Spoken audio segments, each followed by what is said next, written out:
अस्सलाम वालेकुम। मेरा नाम है दानिश रफ़ीक और इस वीडियो में हम बात करेंगे यूपीएससी ने जो 12th पास और ग्रेजुएट स्टूडेंट्स के लिए पोस्ट्स नोटिफ़ाई की है। तो इन पोस्ट्स के लिए आपके पास स्पेसिफ़िकली क्वालिफ़िकेशन क्या होनी चाहिए? 12th पास और ग्रेजुएट होने के अलावा आपके पास और क्या इसमें एक्सपीरियंस होना चाहिए जिससे आप इन पोस्ट्स के लिए अप्लाई कर सकते हैं? कहाँ से आप अप्लाई कर सकते हैं? कितनी आपकी फ़ीस होगी? किस कैटेगरी के लिए क्या स्पेसिफ़िक यहाँ पे इन्होंने क्वालिफ़िकेशन रखी है और किस कैटेगरी के लिए कितनी वैकेंसीज़ है? कैसे आपका एग्ज़ाम होगा? कैसे आप सेलेक्ट होंगे? तो ये सारी जो प्रोसेस है इसके बारे में हम इस वीडियो में बात करेंगे। आपको अगर ये सारी डिटेल्स चाहिए तो आप हमारी वीडियो को आखिर तक देख सकते हैं, तब तक आप हमारी चैनल को सब्सक्राइब भी कर सकते हैं। तो यहाँ पे सबसे पहले जो 67 वैकेंसीज़ है ये डेप्यूटी सुपरिटेंडिंग आर्कियोलॉजिस्ट के लिए पोस्ट है। ये archaeological survey of India ministry of culture में 67 पोस्ट्स है। अगर हम इनकी बात करें तो अनरिजर्व्ड के लिए 29 है, इकोनॉमिकली वीकर सेक्शन के लिए 6 पोस्ट्स है, ओबीसी के लिए 18 पोस्ट्स है, एससीज़ के लिए 10 पोस्ट्स है, शेड्यूल ट्राइब के लिए 4 है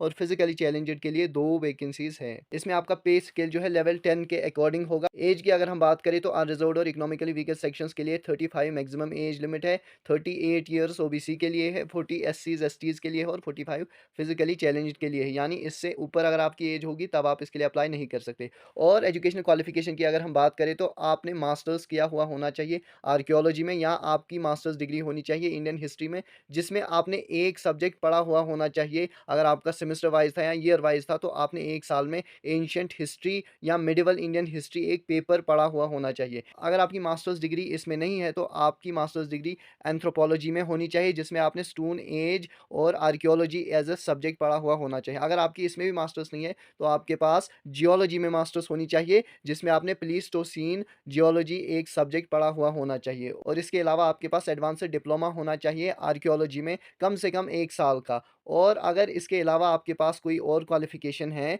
जिससे आपको एक्स्ट्रा यहाँ पे बेनिफिट मिल सकता है, तो आपके पास पीएचडी होनी चाहिए आर्कियोलॉजी में या इंडियन हिस्ट्री में या एंथ्रोपोलॉजी में या जियोलॉजी में। तो इन सब्जेक्ट्स में अगर आपके पास पीएचडी है, तो आपको बोनस पॉइंट्स मिलेंगे।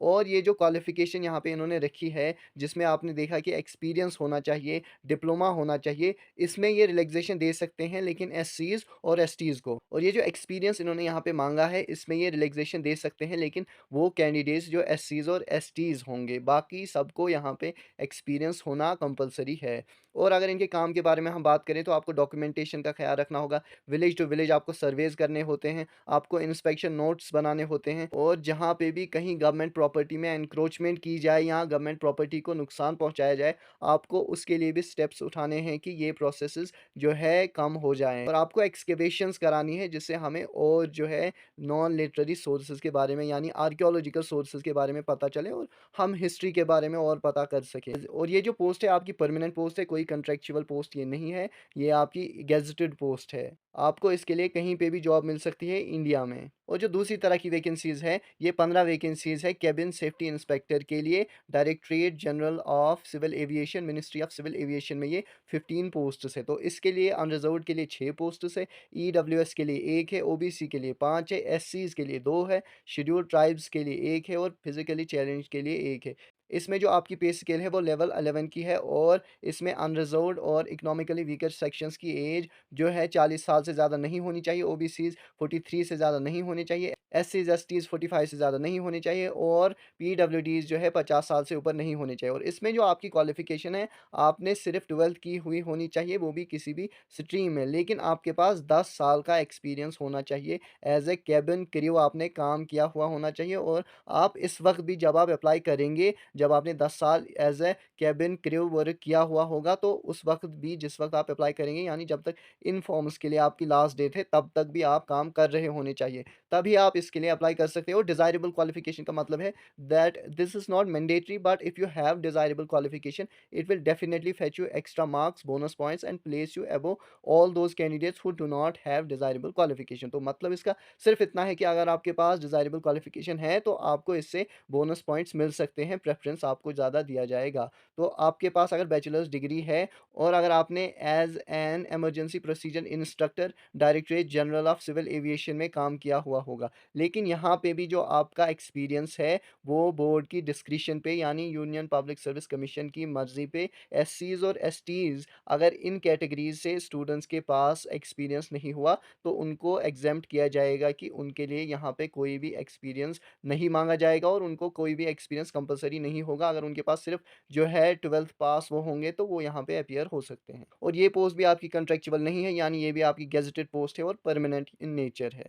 और इसमें भी आपको हिंदुस्तान में कहीं भी सर्व करना होगा।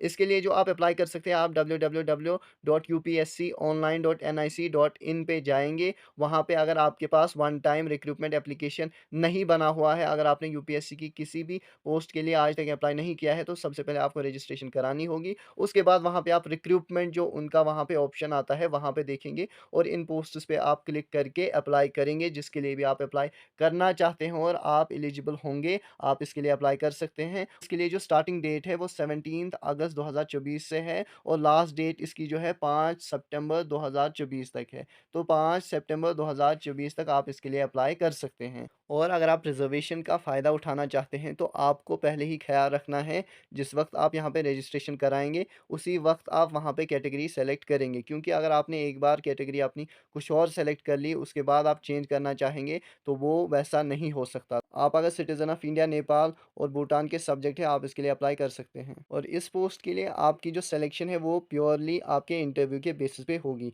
लेकिन यहाँ पे इन्होंने ये कहा है कि अगर यहाँ पे किसी भी पोस्ट के लिए ज़्यादा बच्चों ने अप्लाई किया, यानी अगर वैकेंसीज़ कम होंगी लेकिन उसके अगेंस्ट बहुत सारे एस्पिरेंट्स ने अप्लाई किया, तो सबका ये इंटरव्यू नहीं करेंगे। ये यहाँ पे इंटरव्यू जितनी वैकेंसीज़ होंगी, उतने ही डबल ऑफ कैंडिडेट्स का करेंगे। यानी अगर 75 वैकेंसीज़ है, तो 150 candidates will be called for interview. तो यहाँ पे इन्होंने कहा है कि जिसकी डिज़ायरेबल क्वालिफ़िकेशन होगी, पहले उन्हीं को ये शॉर्टलिस्ट करेंगे। अगर वैसे नहीं होगा, तो फिर देखेंगे कि हायर क्वालिफ़िकेशन किनकी है, तो जिनकी हायर क्वालिफ़िकेशन होगी, उन्हीं को शॉर्टलिस्ट करके ये उनको इंटरव्यू के लिए बुलाएँगे और इंटरव्यू में जो पास होंगे, फिर उन्हीं को सेलेक्ट करेंगे। या यहाँ पे इन्होंने कहा है कि ये आपका टेस्ट भी ले सकते हैं इंटरव्यू से पहले, जो आपका क्वालिफ़ाइंग इन नेचर होगा और उस टेस्ट में ये सिर्फ़ जो है स्क्रीनिंग करेंगे। अगर 1000 बच्चों ने अप्लाई किया था, तो 1000 बच्चों का यहाँ पे ये स्क्रीनिंग कराएँगे, उसमें 200 बच्चों को इंटरव्यू के लिए बुलाएँगे और 200 में फिर 75, 65 जितनी भी इनको वैकेंसीज़ होंगी, उतने बच्चों को ये सेलेक्ट करेंगे। और एप्लीकेशन आपको ये ऑनलाइन भरना है, फ़ीस भी आपको ऑनलाइन पे करनी है और यहाँ पे फ़ीस इन्होंने ₹25 रखी है। और जो एससी, एसटी, पीडब्ल्यूडी या वुमेन कैंडिडेट्स हैं, उनको कोई भी फ़ीस पे नहीं करनी है, वो यहाँ पे अपना एप्लीकेशन फ़ॉर्म फ्री में भर सकते हैं। General candidates, OBCs, EWS, male candidates जो हैं, उनको ही ₹25 यहाँ पे करनी है। तो मुझे लगता है जितनी इन्फॉर्मेशन देना ज़रूरी था, उतनी इन्फॉर्मेशन हमने आपको दे दी है। इसके अलावा भी अगर आपके मन में कोई सवाल हो, तो आप हमसे पूछ सकते हैं। Thank you.